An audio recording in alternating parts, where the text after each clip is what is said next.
నమస్తే. ఇన్నాళ్ళు నన్ను సపోర్ట్ చేస్తూ, ఎంకరేజ్ చేస్తూ మీ ప్రేమని నాకు అందిస్తున్న ప్రతి ఒక్కరికి కృతజ్ఞతలు. అలాగే ఈ వీడియో కూడా ఖచ్చితంగా మీకు ఉపయోగపడుతుంది. లైక్, షేర్ అండ్ సబ్స్క్రైబ్ చేసి మీ సపోర్ట్‌ని నాకు అందించండి. అలాగే ఈ వీడియో పట్ల మీకున్న అభిప్రాయాన్ని కామెంట్ సెక్షన్‌లో కామెంట్ చేసి తెలియజేయండి. ఇప్పుడు వీడియోని చూద్దాం. నమస్తే. Welcome to our channel. నేను పద్మిని. ప్రస్తుతం మనతో పాటు ప్రముఖ ఆధ్యాత్మికవేత్త, వాస్తు జ్యోతిష పండితులు, న్యూమరాలజిస్ట్ శేషగిరిరావు గారు ఉన్నారు. మాట్లాడదాం. సార్ నమస్తే సార్. సార్ జూన్ 1వ తారీఖు నుంచి పంచగ్రహ కూటమి అనేది జరుగుతోంది. 5, 6 తారీఖుల్లో షష్టగ్రహ కూటమి కూడా జరగబోతోంది. అయితే షష్టగ్రహం అని ఎవరు చెప్పేటటువంటి అంటే టచ్ అయినటువంటి పరిస్థితి ఉంది. ఎందుకంటే అటు యురానస్‌ని పెద్దగా కన్సిడర్ చేయనటువంటి పరిస్థితి ఉంటుంది ఇండియన్ ఆస్ట్రాలజర్స్ చాలా మంది కూడా. అయితే మరి యురానస్‌ని మీరు కన్సిడర్ చేస్తారా? అసలు ఈ పంచగ్రహం అనుకోవచ్చు, లేకపోతే షష్టగ్రహం అనుకోవచ్చు. ఈ గ్రహ కూటమి వల్ల ద్వాదశ రాశుల వాళ్ళకి ఏదైనా ఫలితం ఉంటుందా? ఒకసారి గ్రహ సంచారం గురించి ఒకసారి చెప్పుకుని దాని తర్వాత ద్వాదశ రాశి ఫలితాలు కూడా చెప్పుకుందాం. తప్పకుండా. ఇది ఖచ్చితంగా ఫలితం ఉంటుందా అంటే గనక ఉంటుంది. అది ముఖ్యంగా ఇప్పుడు సామాజికంగా కూడా ఒకసారి మనం మాట్లాడుకుని సరే ద్వాదశ రాశుల యొక్క ఫలితాలు ఎలా ఉంటాయనే దాని మీద కూడా మనం చెప్పుకుందాం. తప్పకుండా. సో, ఇక్కడ మనకేంటంటే మనం గనక అబ్జర్వ్ చేసినట్టయితే గనక అంతకితం ఏవైతే ముఖ్యంగా అంటే నేను మొత్తం భారత ఎన్నికల గురించి మాట్లాడటం లేదు. సో, మన వరకు మనకి తెలుగు రాష్ట్రాలు ముఖ్యం కాబట్టి ఈ తెలుగు రాష్ట్రాల మీదే ఎక్కువ అందరికీ కూడా ఆసక్తి ఎక్కువ ఉంటుంది కాబట్టి సో దాన్ని బట్టి చూసినప్పుడు ఇక్కడ ఈ గ్రహస్థితి ఏదైతే ఉంటుందో అక్కడ అంతకితం జరిగినది ఏంటంటే మనకి ఏప్రిల్ 13 అనేది అక్కడ కూడా సంఖ్యాశాస్త్రం ప్రకారం 4 వచ్చింది.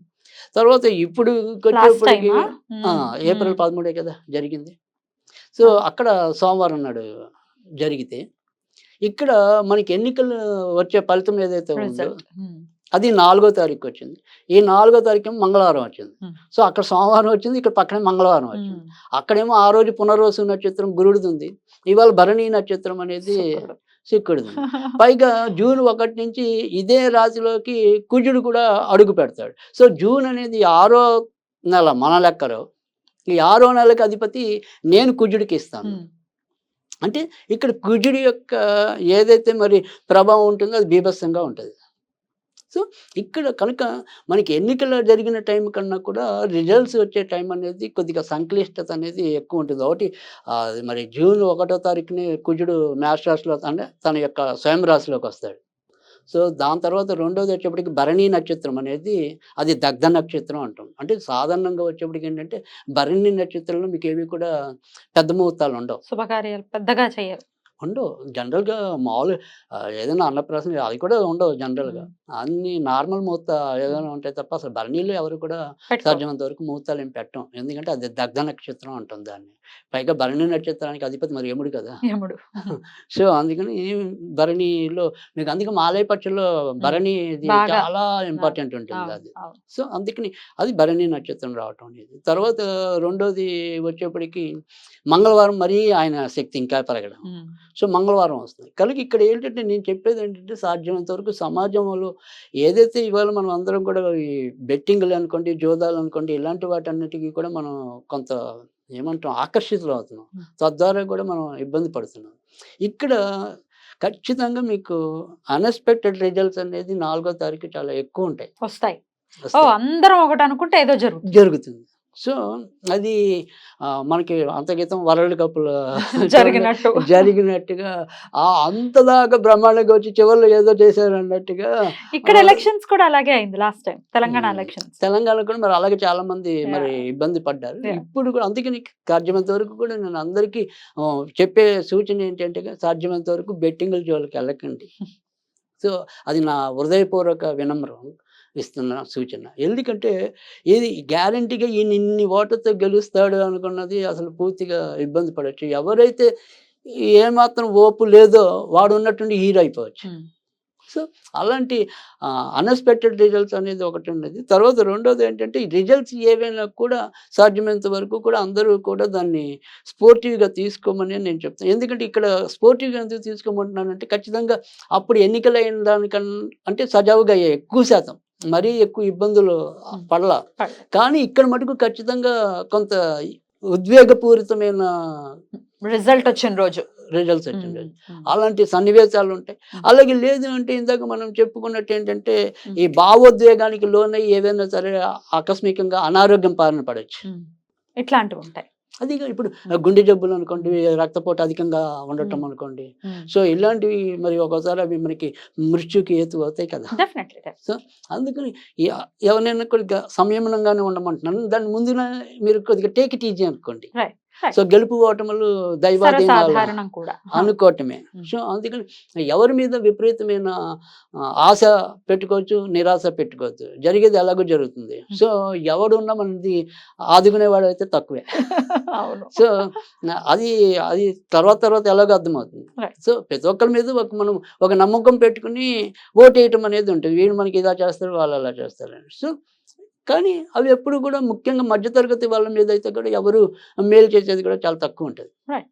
రైట్. సో దేశ కాలమాన పరిస్థితి ఇలా ఉంటుంది. ఈ Right. గ్రహ కూటమి కూడా అది ఇదే చతుర్థ గ్రహ కూటమి. అందుకని నేను చెప్పి ఇక్కడ ఈ చతుర్థ గ్రహ కూటమి కూడా మనకి ఏమవుతుంది, ఇప్పుడు ఏదైతే ఇది ఉంటుందో సాధారణంగా ఇక్కడ ఇది వృషభంలోనే ఇంచుమించుగా మనకి సూర్యోదయం అనేది ఉంటుంది. అప్పుడు మేషంలోనే సూర్యోదయం ఉంది. ఇప్పుడు వృషభంలో అంటే ఇప్పుడు అప్పుడు గురుడు ఆధిపత్యం వహిస్తే ఇప్పుడు శుక్రుడు ఆధిపత్యం అంటే మొత్తానికైతే ఇప్పుడు రాక్షస గురువు ఆధిపత్యం కూడా ఎక్కువ. సో అందుకని రాక్షసులు బలవంతులు అవుతారు. ఓకే. సో ఇట్లా ఉంటుంది పరిస్థితులు.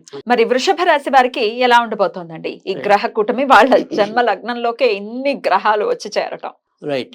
ఇక్కడ వృషభ రాశి వాళ్ళకైతే కనుక కొంత ఇబ్బందులు ఉన్నాయి. ఏ రకంగా ఇబ్బందులు ఉన్నాయంటే కనుక ఇక్కడ వృషభ రాశికి వచ్చేప్పటికి ఏంటంటే కుజుడు వచ్చి వ్యయంలో చేరటం అనేది ఉంటుంది. ఈ కుజుడు అన్నవాడు ఏంటంటే వాళ్ళకి ఏమంటాం భార్యాభర్తల రిలేషన్స్లో ఒకటి అవసరం అనేది ఉంటుంది. తర్వాత రెండోది వచ్చేప్పటికి ఏంటంటే ఇక్కడ ఏదైతే దుష్టగ్రహం వాళ్ళ వరకు వృషభ రాశికి దుష్టగ్రహం గురుడు యొక్క చూపు ఆల్రెడీ ఇప్పటికే ఈ వివాహ స్థానం మీద పడుతూ ఉండటం అనేది కూడా ఉంది. అంటే దీన్ని బట్టి అర్థం ఏంటంటే ఒకటి భార్యాభర్తల మధ్య సయోధ్య దెబ్బతింటమైనా కానీ, లేదా భర్త కానీ భార్య కానీ ఇరువురిలో ఎవరికో ఒకరికి అనారోగ్యం కానీ, ఈ రెండు తప్పకుండా ఉండే పరిస్థితులు అయితే ఉంటాయి. ఇక ఉద్యోగాల్లోకి వచ్చేప్పటికి ఏంటంటే అటు మరి లాభంలో ఆల్రెడీ ఇప్పటికే చాలా రోజులుగా మనకి రాహు యొక్క సంచారం జరగటం అనేది ఉంటుంది. కనుక ఎవరైతే మనకి విదేశాల్లో కానీ లేదా దూర ప్రాంతాల్లో ఉన్న వ్యక్తులు ఎవరైతే ఉంటారో వాళ్ళకి ఖచ్చితంగా మంచి జరగడానికి అయితే అవకాశాలు ఎక్కువ ఉన్నాయి. ఎందుకంటే ఇక్కడికి వచ్చేప్పటికి ఆల్రెడీ కుజుడు వ్యయంలో ఉన్నాడు, వ్యయాధిపతి కూడా మళ్ళీ. అంటే అసలు స్పష్టంగా ఆయనే వ్యయాధిపతి. భార్యకారకుడు ఎలా అయ్యాడో వ్యయాధిపతి కూడా. అంటే వ్యయాధిపతి వ్యయంలో ఉన్నప్పుడు ఏంటంటే ఖచ్చితంగా విదేశాల్లో ఉన్న వాళ్ళకైతే కొంతవరకు మేలు జరుగుతుంది. అలాగే కొత్తగా విదేశాలు వెళ్దాము అనుకునే వాళ్ళకైతే కనుక మేలు జరగటం అనేది ఉంటుంది. ఇక ఎవరైతే సినీ రంగంలో ఉంటే ఇందాక మనం చెప్పుకున్న యురేనస్, సో యురేనస్ అనేవాడు ఎప్పుడు కూడా ఆకర్షణ శక్తికి చాలా ఎక్కువ తోడ్పాటునివ్వటం అనేది ఉంటుంది. అందులో ముఖ్యంగా మనం ఏంటంటే ఇక్కడ ఈ గోచారం పక్కన పెడితే ఎప్పుడూ కూడా మనం ఏదైతే మనం లగ్నాలు కానీ ఇలా ఏదైతే ఒరిజినల్గా వాళ్ళు ఇండిపెండెంట్ జాతకం ఏదైతే ఉంటుందో దశమ స్థానంలో కనుక యురేనస్ ఉంటే కనుక వాళ్ళకి విపరీతమైన ఆకర్షణ శక్తి ఉంటుందని చెప్పి బోల్ మంది వాళ్ళ యొక్క జాతకాలతో విశ్లేషించి చెప్పిన పండితులు నేను చూశాను, అంటే పుస్తకాలు చదివాను కూడా. సో ఈ రాజస్థానంలో యురేనస్ అనేది చాలా బలోపేతముగా ఉండటం అనేది ఉంటుంది. అదే యురేనస్ కాకుండా అదే 10వ స్థానంలో ప్లూటో ఉంటే కనుక మళ్ళీ ఇబ్బందులు ఉంటాయి. నెప్ట్యూన్ ఉంటే పర్వాలేదు, న్యూట్రల్ అవుతుంది. సో ఈ యురేనస్, నెప్ట్యూన్, ప్లూటోలో ఎక్కువ ఇబ్బంది కలిగించేవాడైతే ప్లూటో, ఎక్కువ మేలు చేసేవాడైతే యురేనస్, ఇంకా నెప్ట్యూన్ అంటే తటస్థం, న్యూట్రల్. సో అందుకని వీళ్ళు ఉండే ప్లేస్ని బట్టి కొంతవరకు ఆ రకమైన ఫలితాలు రావటం అనేది ఉంటుంది. కనుక వృషభ రాశి వారికి ఏంటంటే ఈ భార్యాభర్తల రిలేషన్ లేదా భార్యాభర్తల అనారోగ్యం వాటికి కొద్దిగా జాగ్రత్తగా చూసుకోవాలి. ఇంకా విడిగా ఉండే అభివృద్ధిలో ఎక్కడ ఇబ్బంది కలగకపోయినా దూర ప్రాంతాల్లో ఉన్న వాళ్ళకైతే కనుక ఈ ఏదైతే కూటమి ఉందో అది మరింత మేలు చేయటం అనేది ఉంటుంది. తర్వాత రెండోది వచ్చేప్పటికి ఏంటంటే ఇక్కడ ప్రస్తుతం లగ్నంలోనే వీళ్ళకి ఎక్కువ గ్రహాలు తోడ్పట్టు. అంటే ఏదైనా కూడా మనకున్న ఏదైనా ఈ గోచారం అనేది ఏంటంటే ఎప్పుడు కూడా ఒకటో ఇంట్లో ఉండే గ్రహాలు ఆల్మోస్ట్ అన్నీ కూడా ఎక్కువ శుభ ఫలితాలు ఇస్తాయి అనేది. లగ్నంలో ఇన్ని గ్రహాలు ఉంటే శుభ ఫలితాలు వస్తాయి, ఎక్కువ శుభ ఫలితాలే ఉంటాయి. సో అది అందుకని వాళ్ళకైతే కనుక మంచి ఏమన్నా ఉద్యోగాల్లో కూడా మంచి మంచి ప్రాజెక్టులు వీళ్ళ చేతికి రావటం లేదు. యూఏలలోనే ఎవరైనా సరే ముఖ్యంగా యురేనస్ కలయిక వల్ల కూడా సైంటిస్టులు కానీ ఇలాంటి వాళ్ళు ఉంటే కనుక వాళ్ళకి ఇంకా ఎక్కువ వాళ్ళ పరిశోధనలు మేలు చేయటం. తర్వాత రెండోది ఏంటంటే వైద్య వృత్తిలో ఉన్న వాళ్ళకి కూడా విశేషంగా రాణింపు రావటం అనేది ఉంటుంది. కనుక ఈ వైద్య రంగంలో ఉన్న వాళ్ళకి అయితే కనుక ఖచ్చితంగా లాభాలు ఎక్కువ కూడా ఉండటం ఉండటం అనేది ఉంటుంది. ఐటీ రంగంలో ఉన్న వాళ్ళకైతే గనుక మంచి జరగటం అనేది ఉంటుంది. మరి ఎవరికి ఇబ్బంది కలిగించొచ్చు అంటే గనుక కన్‌స్ట్రక్షన్ రంగంలో ఉన్న వాళ్ళకి మాత్రం కొంతవరకు ఇబ్బంది కలిగించడం అనేది ఉంటుంది. ఎందుకంటే కన్‌స్ట్రక్షన్‌కి వచ్చేప్పటికి ఏంటంటే కుజుడు కూడా ఎంతో కొంత బలంగా ఉండాలి. లేదంటే బేరాలు దగ్గర దాకా వచ్చి పొందలేని పరిస్థితులు గానీ, అటు ఇటు మనకి పెరగని వాతావరణం అంటే ఎప్పుడు తగ్గుతుందో, ఎప్పుడు దిగుతుందో తెలియని వాతావరణం అంటే ఒక రకమైన అసందిగ్ధ వాతావరణం ఉండటం అనేది గనుక ఈ భవన నిర్మాణ రంగంలో ఉన్న వాళ్ళకి మాత్రం కొద్దిగా వెసులుబాటు తక్కువుంటది.